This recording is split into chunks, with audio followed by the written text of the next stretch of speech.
Boa noite para você que está nos assistindo hoje. Que bom estarmos aqui para poder dividir um pouquinho da palavra de Deus e aprender mais dele. A gente vai ter um momento agora de louvor que você aí na sua casa possa estar cantando conosco. Como é bom reconhecer o nosso Deus tão grandioso que está lá com a gente sempre. E é pela grandiosidade dele que a gente também reconhece a sua santidade.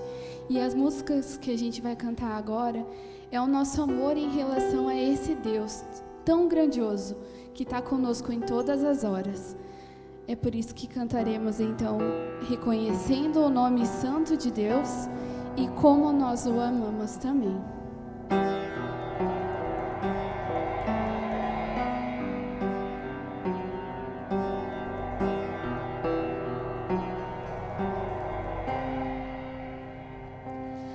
Todo ser que vive, louve o nome do Senhor.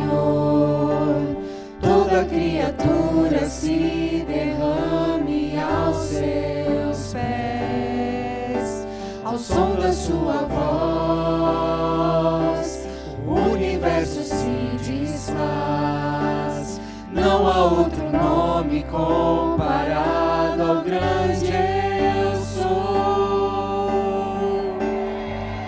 E mesmo sendo pó, com tudo que há em mim, confessarei que céus e terra passarão, mas o teu nome é eterno. Todo joelho dobrará ao ouvir teu nome, teu santo nome. Todo ser confessará, louvado seja o teu nome, teu santo nome.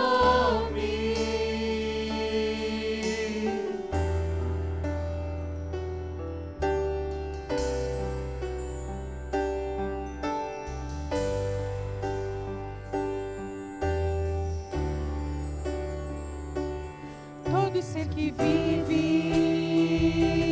louve o nome do Senhor. Toda criatura se derrame aos seus pés. Ao som da sua voz, o universo se desfaz. Não há outro nome comparado ao grande eu sou. E mesmo sendo pó, com tudo que há em mim, confessarei que céus e terra passarão, mas o teu nome é eterno. Todo joelho dobrará ao ouvir teu nome, teu santo nome. Todo ser confessará, louvado seja o teu nome, teu santo nome. Todo joelho dobrará ao ouvir teu nome, teu santo nome. Todo ser confessará, louvado seja o teu nome, teu santo nome. E mesmo sendo pó, com tudo que há em mim, confessarei que céus e terra passarão,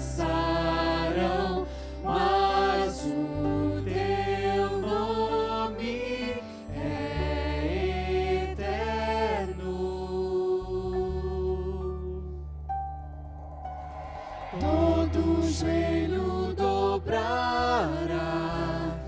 ao ouvir teu nome, teu santo nome. Todo ser confessará, louvado seja o teu nome, teu santo nome. Amém.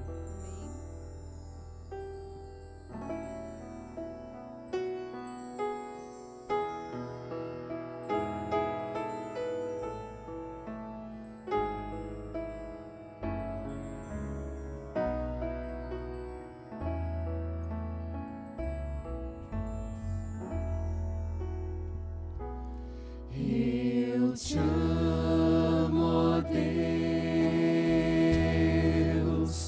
ergo meu louvor. Minha alma vem te adorar,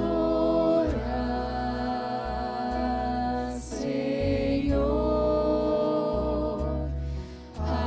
Aceita, pois,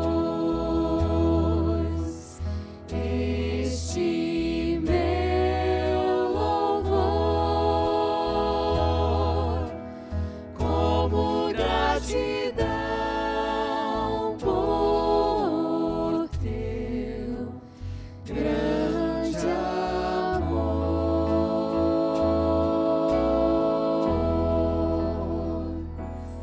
Eu te amo, ó Deus, ergo meu louvor. Minha alma vem te adorar, Senhor. Aceita, pois, este meu louvor, como gratidão por teu grande amor.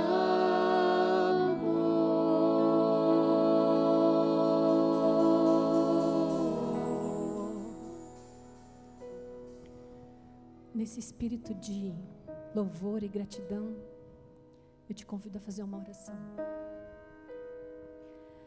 Querido Senhor, muito obrigada porque o Senhor está conosco. Que o Senhor esteja conosco nessa noite, que o Senhor esteja com o pastor que vai falar, que o Senhor use as palavras dele para que nós consigamos ter uma semana louvando a Ti. Que o Senhor esteja em todos os momentos de tudo que nós fizermos. Abençoa-nos, continue conosco, livra-nos do mal, se for da Tua vontade. Em nome de Jesus, amém. Amém.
Rei dos Reis, consagro tudo o que sou. De gratos louvores transborda o meu coração. A minha vida eu entrego nas tuas mãos, meu Senhor, pra te exaltar com todo o meu amor.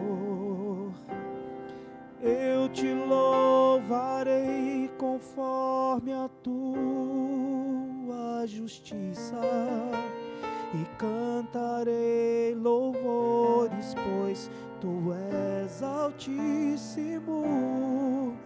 Celebrarei a ti, Deus, com meu viver. Cantarei, contarei as tuas obras, pois por tuas mãos foram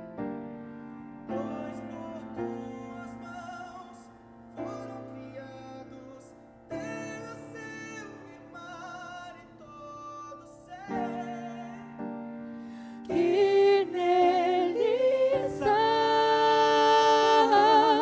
Toda a terra celebra a ti com cânticos de júbilo, pois tu és o Deus Criador. Toda a terra celebra a ti com cânticos de júbilo, pois tu és o Deus Criador.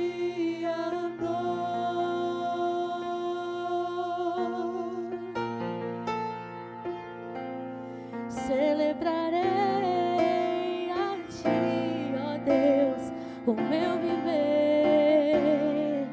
Cantarei, contarei as tuas obras, pois por tuas mãos foram criados terra, céu e mar e todo ser que nele está. Toda a terra celebra a ti com cânticos de júbilo, pois tu és o Deus Criador.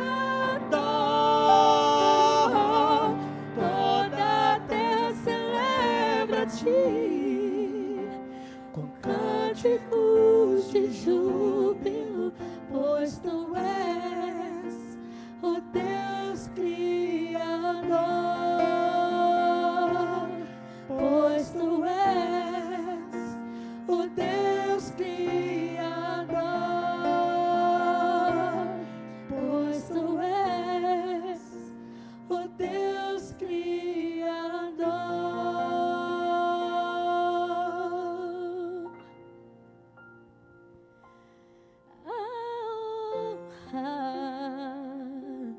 A glória, a força e o poder ao Rei Jesus, e o louvor ao Rei Jesus,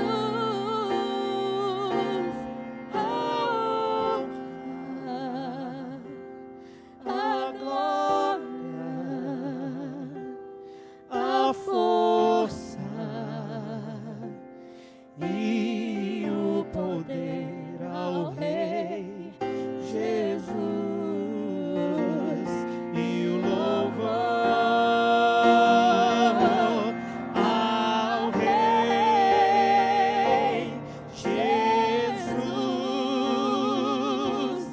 a honra,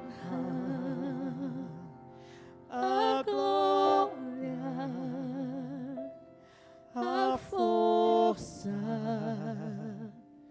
e o poder ao Rei Jesus.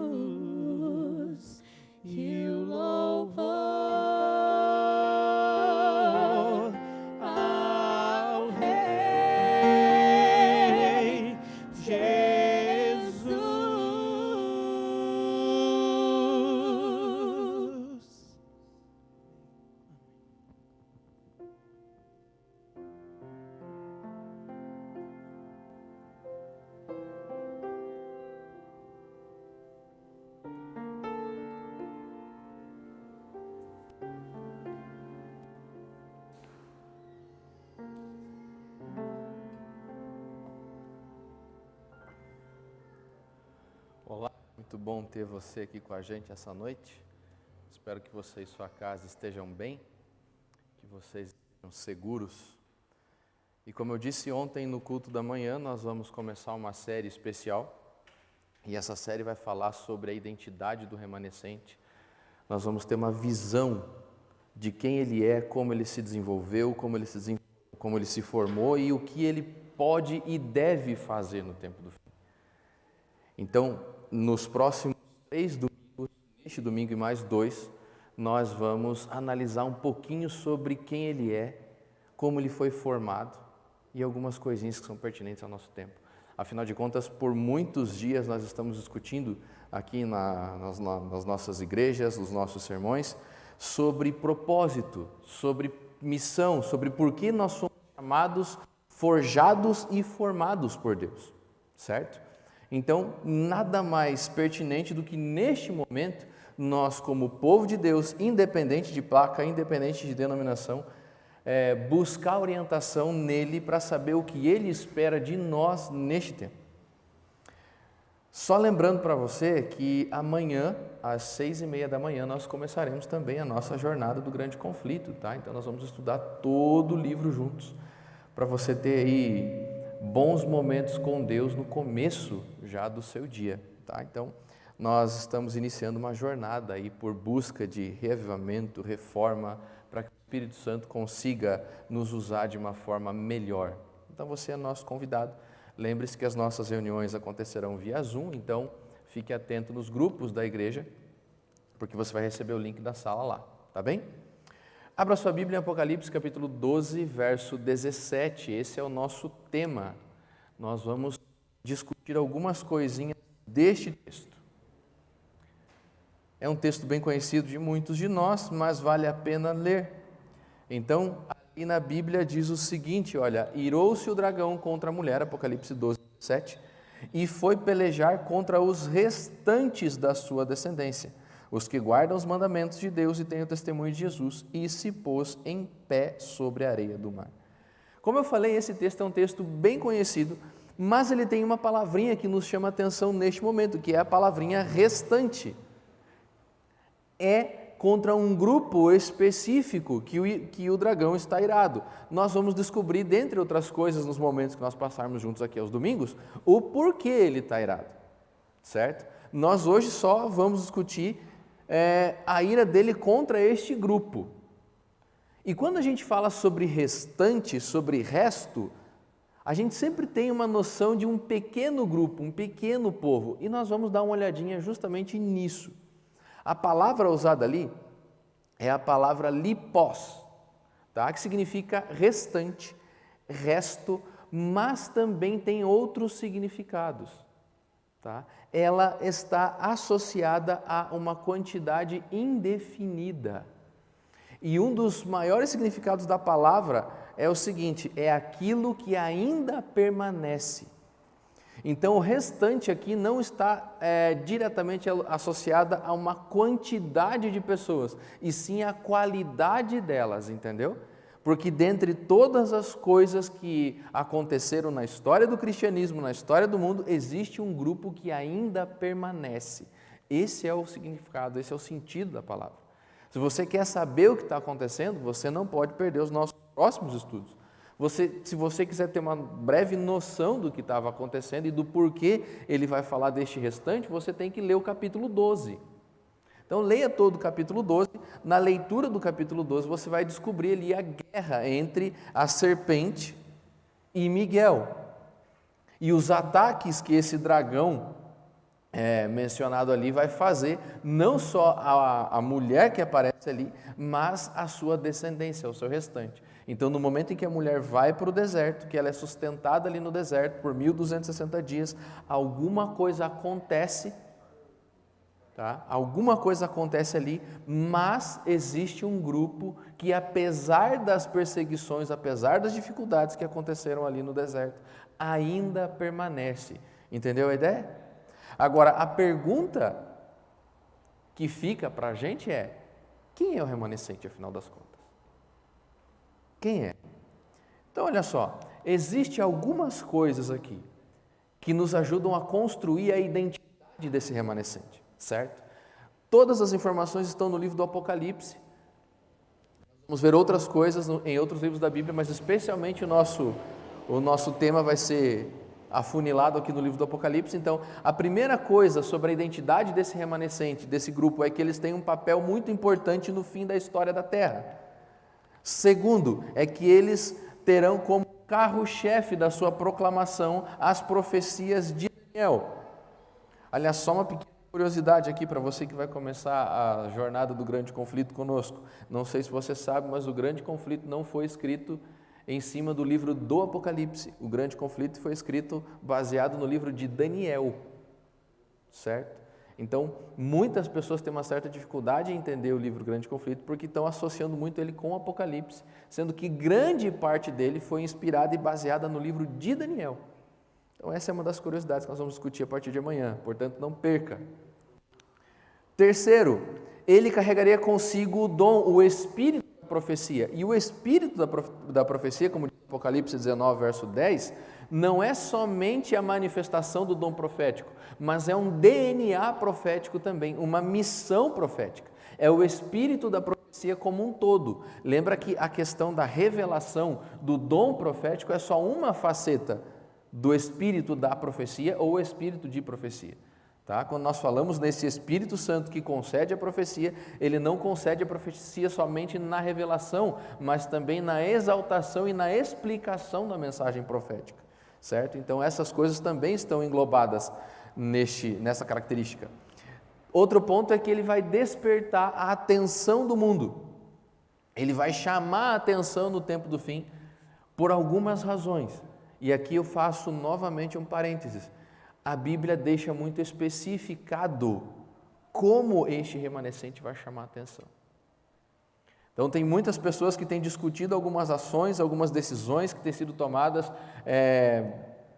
mediante o cenário de pandemia, achando que assim nós estamos indo com a maré ou contra a maré, e o livro do Apocalipse, as profecias diz que o remanescente não chamaria a atenção de Deus por estes motivos no tempo do fim, mas de fato chamaria a atenção, certo?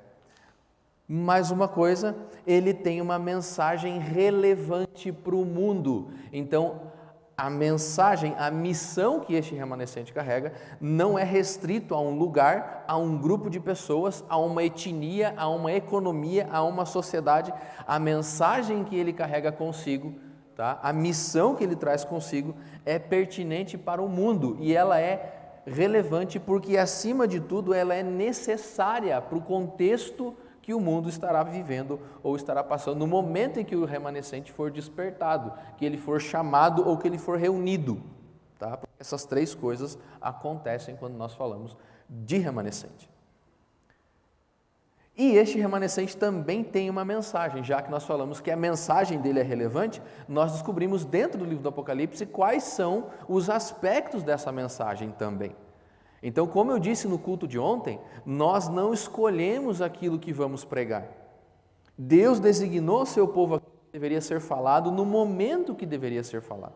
Este conceito para a gente aqui da comunidade adventista é muito conhecido como verdade presente.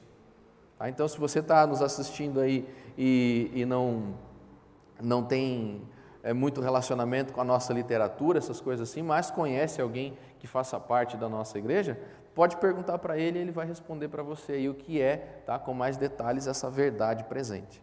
Então, como eu disse ontem, nós não podemos escolher aquilo que devemos pregar, porque já nos foi designado. No livro do Apocalipse já está escrito aquilo que é para a gente falar. Lá no capítulo 10 e no capítulo 14 diz que nós somos portadores, ou remanescente, tá, melhor dizendo, para você não entender essa mensagem como uma mensagem exclusivista. Então vamos mudar o vocabulário. A mensagem desse remanescente é o Evangelho eterno. Eles são portadores do Evangelho eterno, não de uma parte do Evangelho, de todo o Evangelho. Tá? Segundo, como lá a identidade dele está na revelação e na manifestação do Espírito da profecia, também estão incluídas as explicações, as revelações das profecias de Daniel e Apocalipse, porque são profecias de âmbito global, de âmbito mundial. Elas são relevantes para o mundo porque elas, em poucas palavras e em algumas simbologias, explicam para a gente como será o desfecho da história de todos nós.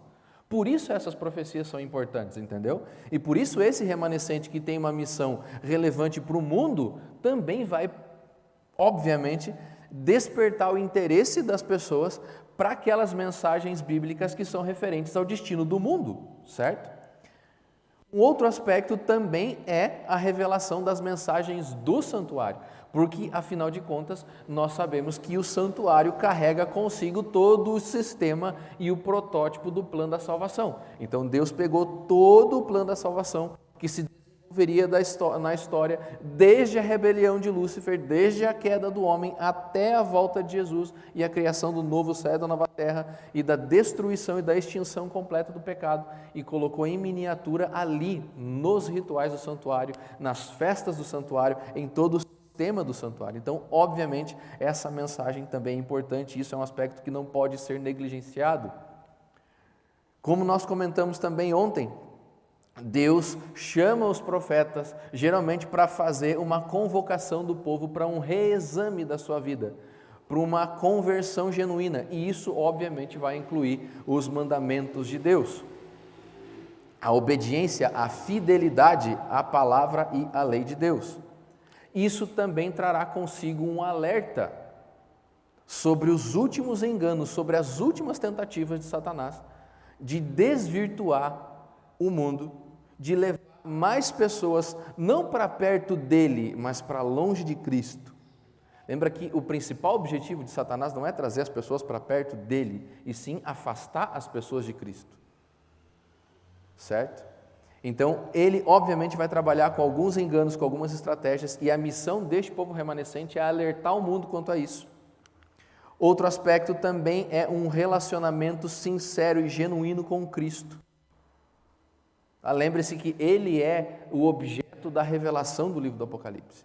O livro começa assim, revelação de Jesus Cristo. Então, não é que Jesus revelou o livro do Apocalipse, não é esse o sentido da frase. O sentido da frase é que ele é o ser revelado nas profecias do Apocalipse, no livro do Apocalipse.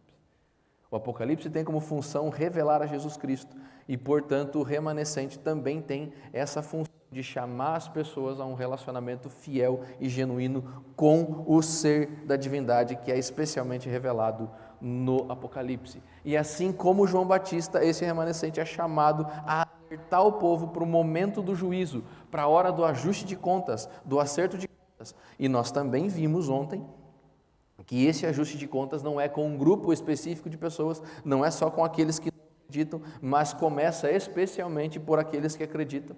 Então não há um ser humano neste mundo, vivo ou morto, que não passará no fim da história por um ajuste de contas com Deus, certo? E isso precisa ser alertado. E por último, aquilo que seria o grande assunto de discussão no tempo do que seria um desses aspectos, que é a mensagem do descanso e da adoração a Deus como Criador, tá? No dia de sábado. Então percebeu que é bastante coisa. E o remanescente, ele não carrega um ou outro aspecto dessa mensagem. Tudo isso está englobado. Então perceba que o nosso leque de mensagens, o nosso leque de pregação já é bem abrangente para a gente querer ficar inventando moda, né? Nós já temos muitas coisas que Deus nos pediu para avisar, alertar e preparar o mundo. Então, a nossa mensagem não é restrita, ela é bem abrangente, ela só tem sido pouco estudada. Mas para a gente entender quem é esse remanescente ali no livro do Apocalipse, a gente vai ter que voltar um pouquinho no tempo. Então nós vamos lá ao Antigo Testamento para ver algumas coisinhas. E algum tempo atrás nós estudamos aqui na igreja sobre as alianças que Deus faz com o ser humano durante todo o Antigo Testamento, durante toda a Bíblia. A lição da Escola Sabatina deste próximo trimestre falará um pouco sobre as alianças, então eu não vou me demorar nesse assunto. Se você quiser uma antecipação do que acontecerá, você pode procurar nas nossas redes sociais, especialmente no Facebook. nós temos ali os arquivos com os estudos sobre as alianças, você pode assistir lá. O que eu quero te mostrar é só que nessas alianças existe um objetivo em comum. Todas elas têm um caráter universal, todas elas têm um objetivo universal, tá? E os objetivos podem ser resumidos nesses dois. Primeiro, quando Deus chama Abraão, ele dá uma missão muito específica para Abraão. Ele diz assim: você vai ser uma bênção, e através de você sendo uma bênção, todas as famílias da terra serão abençoadas. Então, mesmo no momento em que Deus escolhe uma pessoa, que ele chama um indivíduo, que é Abraão, ele ainda assim dá a missão de ele abençoar todas as famílias da terra. E lá no Êxodo, capítulo 19, versos 5 e 6, Deus também avisa o povo de Israel que se eles aceitarem, se eles toparem entrar na aliança com Deus, eles serão um reino de sacerdotes para toda a terra. Então, eles seriam uma classe especial, uma classe chamada por Deus para representar Deus diante de toda a terra, para que toda a terra ficasse conhecida. Aliás, isso Deus vai deixar muito claro quando ele explica o porquê ele derrama as pragas lá no Egito. Ele diz que através daquela ação, através daquelas pragas, o nome dele seria exaltado em toda a terra e ele se faria conhecido em toda a terra. Então perceba que mesmo nos momentos em que Deus chama uma pessoa ou um grupo de pessoas, ele ainda tem um objetivo global, um objetivo relacionado a todos nós. E esse objetivo, obviamente, é um retorno ao Éden, é um retorno ao estado original das coisas. O grande problema é que no Antigo Testamento nós veremos que esse chamado feito a Israel não foi cumprido. Então lembre-se, Israel foi chamado para as nações, e não foi chamado para si mesmo. Mas ele foi chamado em função das nações, em função das outras pessoas. E ele acabou não cumprindo o seu chamado, não cumprindo com a sua missão. E nós vimos várias histórias e vários exemplos disso no Antigo Testamento, né? A resposta de Deus então, ao problema do pecado, ao problema que a queda de Lúcifer, a rebelião de Lúcifer causou não só na terra, mas na criação como um todo, especialmente na terra, vem através deste remanescente, que vai existir em 3 etapas, sempre, passado, presente e futuro. Num primeiro momento, nós vamos chamar esse remanescente passado, tá, de remanescente histórico. E na época de Israel, na época do Antigo Testamento, quem era o remanescente histórico? Tá? Você vai ver ali, no momento do dilúvio, Noé. Depois da rebelião da Torre de Babel, Abraão foi o remanescente. Durante o tempo do poderio egípcio, Israel, como sendo cativo dos egípcios, foi o remanescente histórico. E Israel, na Babilônia, também foi um remanescente histórico. Então, é um pequeno povo, é um grupo de pessoas que Deus conservou para que o nome dele ainda ficasse conhecido, apesar de todos os problemas, de todas as dificuldades. Depois, nós temos aquilo que vamos chamar de remanescente fiel, que acontece ou que se manifesta no presente. E ele geralmente se revela no momento de apostasia.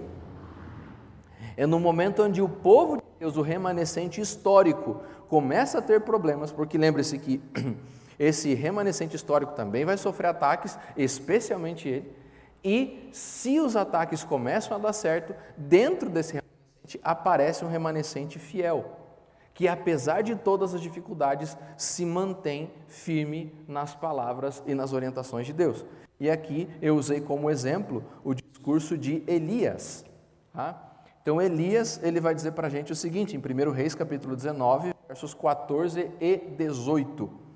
Diz assim, ó: tenho sido em extremo zeloso pelo Senhor Deus dos exércitos, porque os filhos de Deus, ou os filhos de Israel, deixaram a tua aliança, derribaram os teus altares e mataram os teus profetas à espada. E ele diz assim, e eu fiquei só, e procuraram tirar minha vida. E como resposta a Elias, Deus vai dizer o seguinte: também eu conservei em Israel 7.000, todos os joelhos que não se dobraram a Baal e toda a boca que não o beijou. Então Deus está dizendo para Elias assim, Elias, vai com calma, porque não é bem assim, você não está sozinho. Existem mais pessoas, existem na verdade 7.000 que não se curvaram assim como você, eles estão separados e eles se mantêm fiéis, apesar de toda a apostasia de Israel nos dias de Acabe. Você pode ler depois o texto, você vai ver com mais detalhes o que aconteceu lá. Então, geralmente num cenário de apostasia, que envolve especialmente o remanescente histórico, se revela um remanescente fiel, que se mantém firme. Este remanescente fiel, ele também é veículo de uma promoção de conversão, tá? Eles vão se reunindo aos poucos. E o texto de Isaías, capítulo 10, verso 20, 21, diz o seguinte, olha: e acontecerá que naquele dia, que os restantes de Israel e os da casa de Jacó, que se tiverem salvado, nunca mais se estribarão naquele que os feriu, mas com efeito se estribarão no Senhor, o Santo de Israel. Os restantes se converterão ao Deus forte, sim, os restantes de Jacó. Aqui é uma mensagem que fala tanto do passado, do presente, quanto do futuro, tá? Do presente e do futuro. Essa expressão, naquele dia, é sempre colocada na Bíblia como uma dimensão escatológica. Diz assim, olha, em todos os cenários de apostasia, em todos os cenários de dificuldade, sempre haverá aqueles que permanecerão firmes. O diabo nunca prevalecerá. Uma das coisas que derrotariam a Deus no grande conflito seria uma unanimidade, tá? Seriam todas as pessoas da terra voluntariamente servindo a Satanás. Aliás, isso é uma coisa que acontece justamente no livro de Jó. Em toda a discussão do livro de Jó, você vai ver Satanás dizendo assim, olha, eu vim da terra, vim de passear e rodear sobre a terra. Em outras palavras, ele está dizendo assim, eu vim de um lugar que é meu. E é neste sentido que Deus aponta para Jó, entendeu? Ele diz assim, não, você viu o meu servo Jó lá embaixo? Ele é justo e fiel, temente a Deus e se desvia do mal. Eu tenho representantes meus lá embaixo, ainda tenho um remanescente. Portanto, o mundo todo pode ter se afastado dos meus caminhos, mas ainda tem gente lá. E enquanto tiver gente lá que é fiel a mim, você ainda não tem poder, você ainda não é soberano, a guerra ainda não acabou. Então, essa é a garantia do remanescente fiel, tá? É a garantia de que Deus sempre terá um povo. E por fim, nós temos o remanescente escatológico. Esse é o remanescente que está relacionado ao futuro. E existe uma coisa interessante aqui de se notar. O remanescente escatológico, ele é maior, mais abrangente e mais imprevisível do que os anteriores. Isso é um detalhe que nós deixamos passar batido às vezes. O remanescente escatológico, ele não é mensurado por número. Porque, via de regra, ele é maior do que o remanescente fiel. Ele é maior do que o remanescente histórico. Olha só, diz assim, Isaías capítulo 11, versos 10 a 12, o texto diz o seguinte, ó, naquele dia recorrerão as nações à raiz de Jessé, que está posta por estandarte dos povos, a glória lhe será a morada. Naquele dia, o Senhor tornará a estender a mão para resgatar o restante do seu povo que foi deixado da Assíria, do Egito, de Patros, da Etiópia, de Elão, de Sinar, de Amate e das terras do mar. Levantará um estandarte para as nações, ajuntará os desterrados de Israel e os dispersos de Judá, desde os 4 confins da terra. Então perceba que neste texto, Deus está dizendo o seguinte, olha, eu vou reunir o meu povo, eu vou reunir o restante que está espalhado, e ele está espalhado entre todos os povos, nos 4 cantos da terra, e vai chegar um momento em que eu vou reunir eles como um povo só, e eles serão de novo um povo só. Esse texto ele é interessante porque ele tem 2 dimensões. A primeira dimensão é relacionada ao povo de Judá, o povo de Israel que foi levado cativo, e Deus está prometendo, olha, eu vou trazer todo mundo de volta. Mas esse texto também é compreendido por alguns estudiosos como se referindo a outras nações. É no momento em que Deus está dizendo assim, olha, eu vou, num determinado momento da história, reunir todas as nações debaixo dos meus braços. Israel será um instrumento para essa reunião. Por isso que eu disse lá no começo que Israel falhou em cumprir os seus objetivos, porque a missão de Israel era reunir todas as nações debaixo das asas de Deus. Você vê um lampejo disso no reinado de Salomão. Tá? É o único momento da história que você vê um lampejo disso, onde na inauguração do templo, Salomão convoca todas as nações que tinham sido conquistadas por ele, do Egito ao Eufrates, e elas estão ali presentes, e ele chama todas aquelas nações de Israel, todo Israel estava ali. Agora, se você prestar atenção, naquele momento de Elias ali, por exemplo, você vê que o remanescente fiel era um pequeno povo em Israel, que não tinha se curvado à apostasia promovida por Acabe. Aqui Deus está falando que o restante é muito maior do que isso, porque ele está espalhado por todas as nações, e chegará um momento em que Deus os reunirá. Então, resumo do que nós vimos até agora é o seguinte: essas 3 etapas lá no Antigo Testamento eram manifestadas dessa seguinte forma, ou foram reveladas dessa seguinte forma: o remanescente histórico era o Israel do Êxodo, o remanescente fiel era o Israel durante o período da Babilônia, do cativeiro babilônico, que se mantiveram firmes, apesar do cativeiro, apesar dos castigos, e o remanescente escatológico seria a reunião de todos os povos vindos de todas as nações, o que já era um vislumbre do que seria a igreja nos dias de Cristo. Afinal de contas, se você lembrar, o processo que começa no Pentecostes, tá, já é reunindo todos os povos, ou os judeus advindos de todos os lugares ali no Pentecostes, que se converteram, e depois, através do trabalho dos apóstolos, o evangelho chegou a Samaria e confins da terra, especialmente nos trabalhos de Paulo, tá? Então ali a igreja foi formada, e ela então era o remanescente profético, escatológico, futuro do Israel do Antigo Testamento. Em outras palavras, se você perceber, o remanescente escatológico é maior, mais abrangente e mais imprevisível, porque seria agora a igreja como um todo. Só que no Novo Testamento nós também temos uma perspectiva de remanescente. Eu queria que você abrisse a sua Bíblia ou acompanhasse comigo na tela aí, Romanos capítulo 11. Tá? Então, Romanos capítulo 11, versos 1 a 5, o texto diz assim, ó: Pergunto, pois, terá Deus porventura rejeitado o seu povo? De modo nenhum, porque eu também sou israelita da descendência de Abraão, da tribo de Benjamim. Deus não rejeitou o seu povo, a quem de antemão conheceu. Ou não sabeis que a Escritura se refere a respeito de Elias, como insta perante Deus contra Israel, dizendo: Senhor, mataram os teus profetas, arrastaram os teus altares, e só eu fiquei e procuram tirar minha vida. Que lhe disse, porém, a resposta divina? Reservei para mim 7.000 homens que não dobraram os joelhos diante de Baal. Assim, pois, também agora, no tempo de hoje, sobrevive um remanescente, segundo a eleição da graça.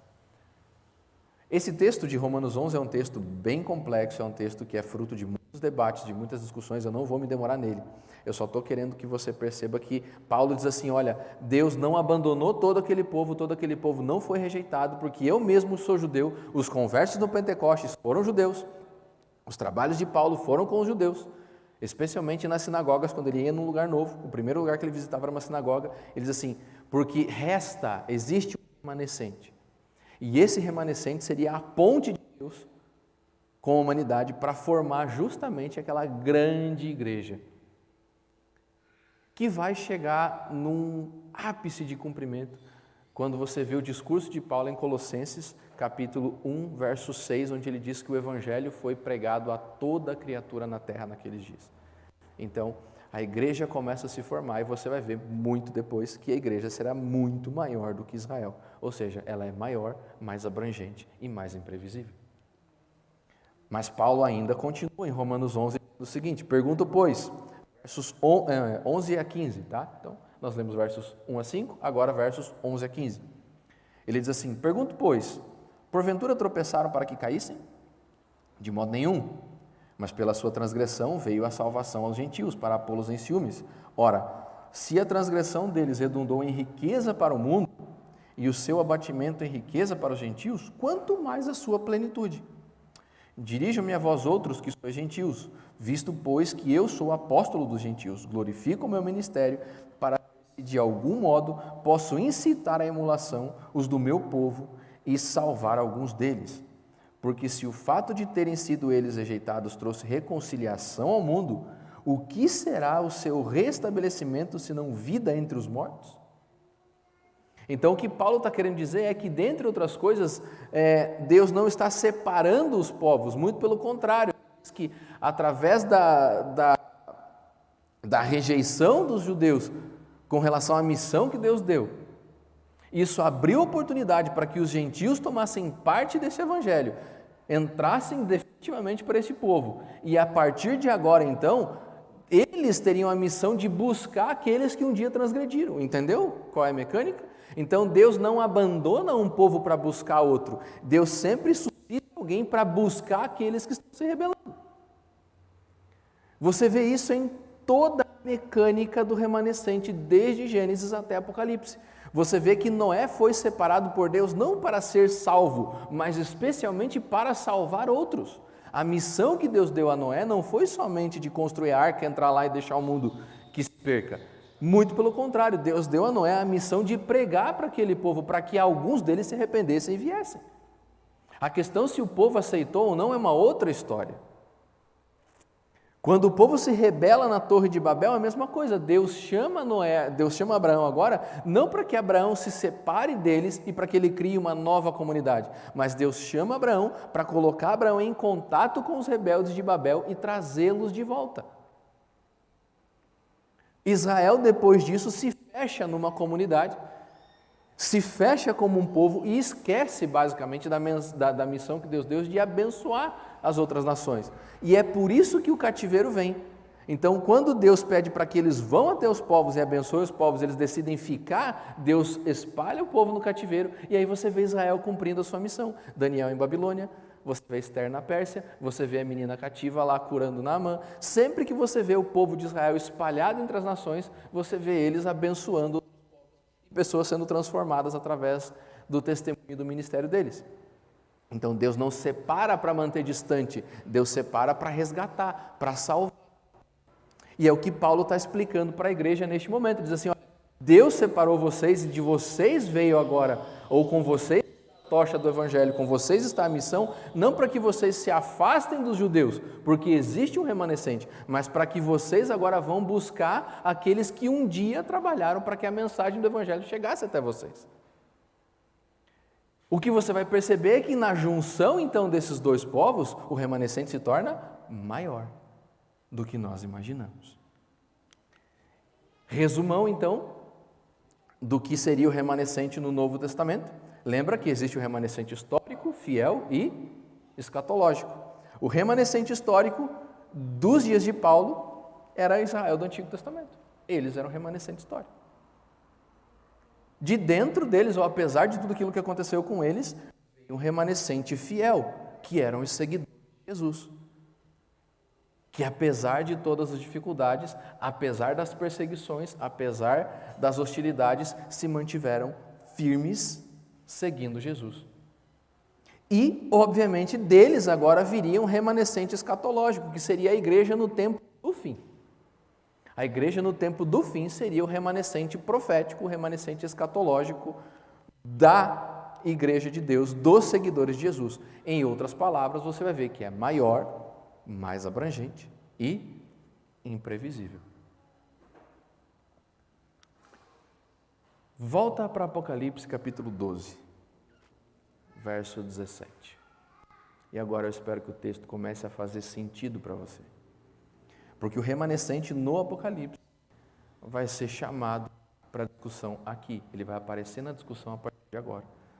E aí diz, irou-se o dragão contra a mulher e foi pelejar contra os restantes da sua descendência, os que guardam os mandamentos de Deus e têm o testemunho de Jesus. E pôs em pé sobre a areia do mar. Então perceba que neste momento da história, no momento em que a guerra do bem contra o mal ficaria acentuada, Deus mostra que existe um remanescente, que existe um povo que não se dobra. Para você entender mais ou menos como é que funciona o livro do Apocalipse, ele tem uma estrutura que na primeira metade mostra uma escalada dos poderes das trevas. Você vê o mal prosperando no livro do Apocalipse, desde o capítulo 1 até o capítulo 12, 13, especialmente. No capítulo 13, parece que ele vai conseguir todos os sucessos que ele almejava, parece que ele vai conseguir todos os objetivos que ele tinha em mente. Você vê essa escalada acontecendo. Porém, no capítulo 12, é identificado que dentro deste cenário de apostasia sobreviveu um remanescente, aqueles que ainda permanecem. Permaneceu um povo, e esse povo que permaneceu será chamado agora para uma missão especial. E é interessante porque quando eles entram em cena na discussão do Apocalipse, a partir do capítulo 10, na verdade, mas ele é identificado no capítulo 12, você vê uma derrocada do mal, e o mal começa agora num declínio até o capítulo 22. Então aqui você vê o papel desse remanescente. Ele vai ser um instrumento das mãos de Deus para colocar fim no trabalho do diabo, independente do momento da história que eles estejam vivendo. O remanescente sempre teve essa característica. Ele é uma obstrução ao trabalho das trevas. Ele é uma obstrução ao progresso do mal. E é por isso que neste momento do texto, especialmente, João fala: irou-se o dragão contra esses caras. Porque esse povo que permanece fiel, apesar de tudo que está acontecendo, é um problema para ele. E agora, no tempo do fim, especialmente, ele vai ser objeto das atenções de toda a fúria do dragão. Certo? Só que você vai ver que no Apocalipse ele também reúne as características daquele remanescente que aparece em todas as Escrituras. No capítulo 14, verso 6, quando o remanescente vai abrir a boca para pregar, para falar, para proclamar, diz assim, Apocalipse capítulo 14, verso 6, vi outro anjo voando pelo meio do céu, tendo o evangelho eterno para pregar aos que se assentam sobre a terra, a cada nação, tribo, língua e povo. Ou seja, este remanescente fiel vai sair em toda a terra para que ele reúna o remanescente escatológico, o último povo de Deus na história da terra. E o último povo de Deus na história da terra, este remanescente escatológico, está onde? Em cada tribo, língua, nação e povo. Ele está espalhado. Ele não está em lugar só. Ele não está debaixo de uma placa de igreja só. Ele não está numa geografia só. Ele está espalhado. E assim como em todo o processo do Antigo Testamento e do Novo Testamento, a missão agora é reunir este remanescente. Aqui vem uma questão que nós compreendemos.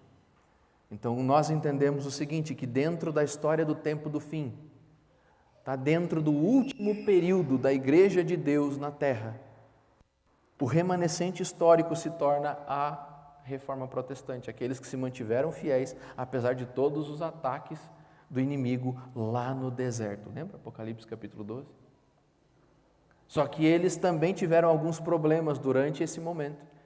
E deste remanescente surgiu um remanescente fiel, que nós entendemos ser o movimento adventista do sétimo dia. Não que ele seja o único salvo, entendeu? Porque nessa altura do campeonato, nessa altura da nossa discussão, eu espero que você entenda que o remanescente não é o único. Tá? Ele não é o único. Essa não é uma mensagem exclusivista, muito pelo contrário.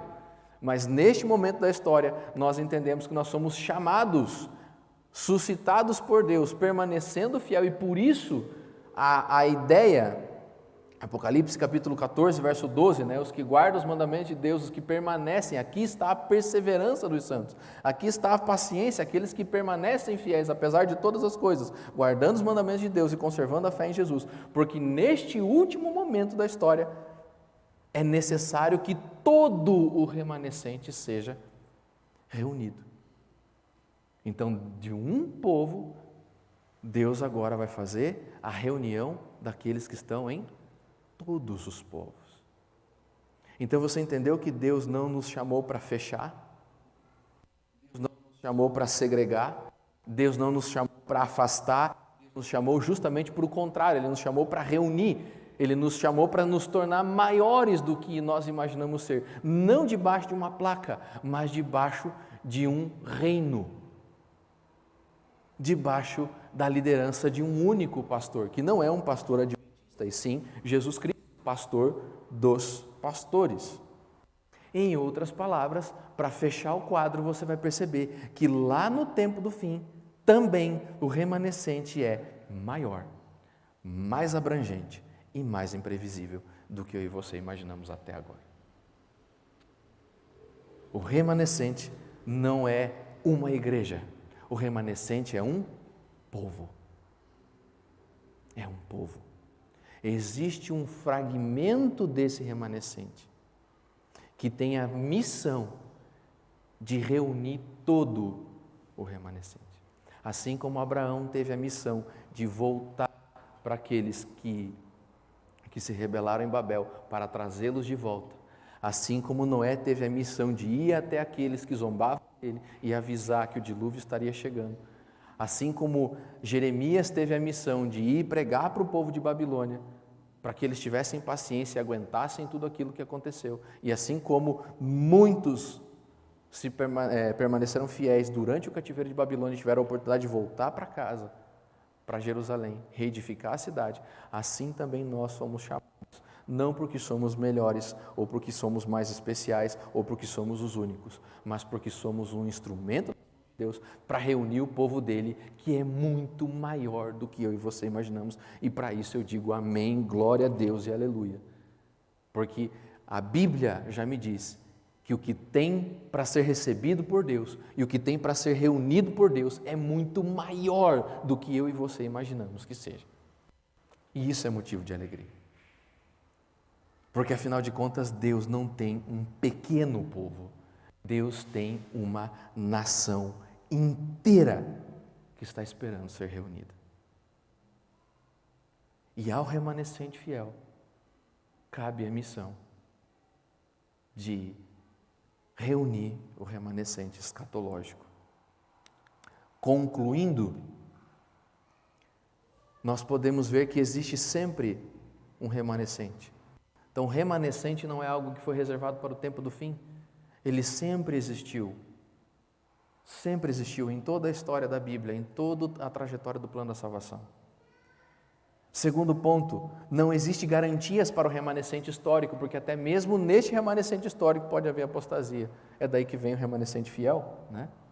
E o remanescente também não é escolhido ou selecionado pela sua geografia, pela sua igreja, pela sua alimentação, pelo seu dia de guarda. Ele é separado, escolhido e formado por um todo. A fidelidade não é a um mandamento, é aos mandamentos. A fidelidade não é a um aspecto, mas a vários aspectos. A reforma de saúde não envolve alimentação, envolve 8 remédios naturais. Não é um aspecto, são todos os aspectos. E isso também me indica que existe algo maior que está chegando. Tem algo maior vindo por aí. Nós esperamos o derramamento do Espírito Santo. E o derramamento do Espírito Santo virá justamente no momento em que nós entendemos que as coisas são maiores do que nós imaginamos. Talvez Jesus ainda não tenha voltado, porque o remanescente fiel dessa terra, o que era para ser fiel pelo menos, ainda acha que tudo se resume a Ele. A gente ainda acha que a verdade é nossa, que o Evangelho é nosso, que a salvação é nossa, que o reino é nosso. E muitos de nós, infelizmente, esperam que algumas profecias que nós anunciamos há tanto tempo que vão acontecer, aconteçam, só para que a gente possa esfregar na cara dos outros que nós estamos falando a verdade, e não para que eles se salvem. Muitos de nós querem que as coisas aconteçam para provar para os outros que eles estavam errados e então garantir que nós estávamos certos o tempo todo. Quando nós nem sequer percebemos que esse tipo de pensamento nos colocará no grupo dos perdidos e não dos salvos. Porque nós não fomos chamados para separar. A separação, diz a parábola do joio, diz Apocalipse capítulo 14, que será feita por Deus, por Jesus e pelos anjos. Nós fomos chamados para reunir, para convocar o povo de Deus. Isso também me ensina, especialmente como adventista, tá? Então, para você que já faz parte dessa comunidade e para você que tem olhado para esse povo com um certo interesse, eu digo para você que mesmo apesar do testemunho de muitos de nós, tá? Ser adventista é portar uma mensagem especial. não ser dono de uma mensagem especial, mas portar uma mensagem especial. Uma mensagem única e vital para este tempo. Segundo, é ter um chamado especial e uma história especial. Terceiro, não ser prepotente ou arrogante. Isso não faz parte daquilo que Deus espera de nós. Toda arrogância, toda soberba, toda prepotência vem diretamente dos quintos dos infernos, diretamente da fábrica de Satanás. Não faz parte do povo de Deus. Nunca fez e nunca fará. Portanto, para nós, Deus tem uma mensagem. Não para o mundo, para nós. Adventistas do sétimo dia, Deus tem uma mensagem. Tem algo maior do que vocês chegando e vindo por aí. Tem algo maior. Encerro com as palavras de Jesus, quando Ele nos diz: ainda tenho outras ovelhas, não deixe aprisco. A mim me convém conduzi-las. Elas ouvirão a minha voz. Então haverá um rebanho e um pastor. Tem coisa maior vindo por aí. E eu espero que essa coisa maior que Deus tem anunciado que acontecerá, aconteça ainda em nossos dias. Eu espero que em nossa geração o remanescente escatológico seja formado, unido e reunido. Então lembre-se, nós não fomos chamados por Deus para construir muros, nós fomos chamados por Deus para construir pontes. A missão que Deus nos deu é ser instrumento nas mãos de Cristo, para que o mundo ouça a voz dele. E então, no final das contas, haja um rebanho e um pastor. Que Deus te abençoe.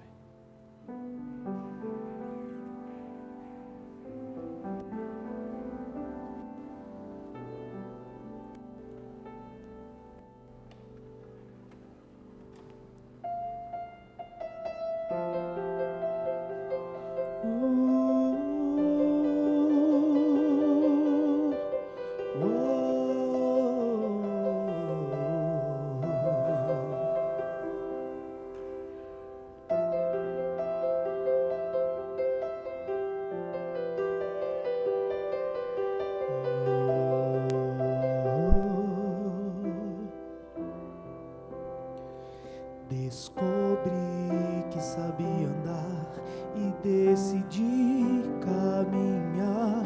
Me fez surdo para ouvir tua voz, dizendo te amo. Me enchi de mim mesmo, preenchi o seu lugar no meu coração com coisas banais e me tornei canal.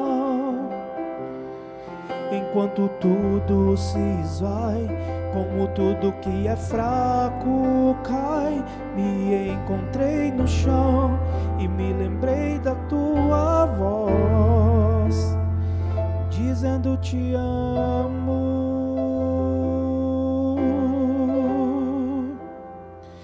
Descobri que sabia andar e decidi caminhar.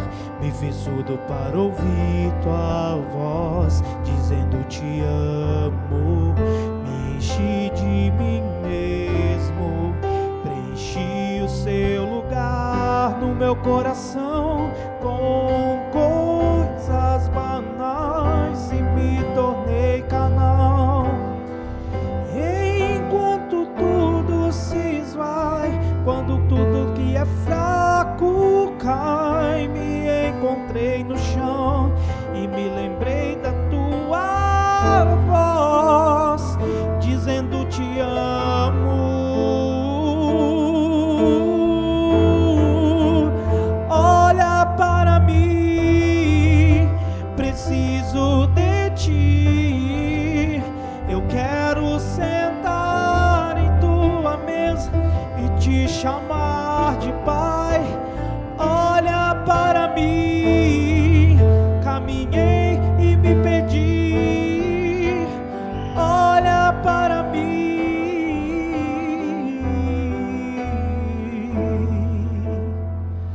quero me entregar, quero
Apocalipse capítulo 22 diz que naquele dia Deus estará com eles e todos eles serão povos de Deus e verão o rosto de Deus. Para mim, nesse momento, o que chama atenção é assim: todos eles serão povos de Deus. Que essa reunião aconteça logo, logo. O diabo vai ser derrotado, e se Deus quiser, em nossa geração. Mas isso vai acontecer à medida que eu e você aceitar ser esse instrumento nas mãos de Deus. Feche os olhos. Pai querido e amado, nós agradecemos a Ti porque dentre todas as pessoas deste mundo, o Senhor olhou com carinho para nós e nos chamou para ser uma ponte entre Ti e eles. Pai querido, nós agradecemos porque o Evangelho eterno nos foi confiado, não para ser guardado às 7 chaves, mas para ser proclamado, como diz Apocalipse, com grande voz, para que todas as pessoas ouçam que existe um Deus nos céus que está prestes a botar fim em todo o pecado e toda a maldade desse mundo. Pai, o Teu povo precisa ser reunido e eu sei que o Senhor tem pressa. Por isso hoje nós nos colocamos à Tua disposição.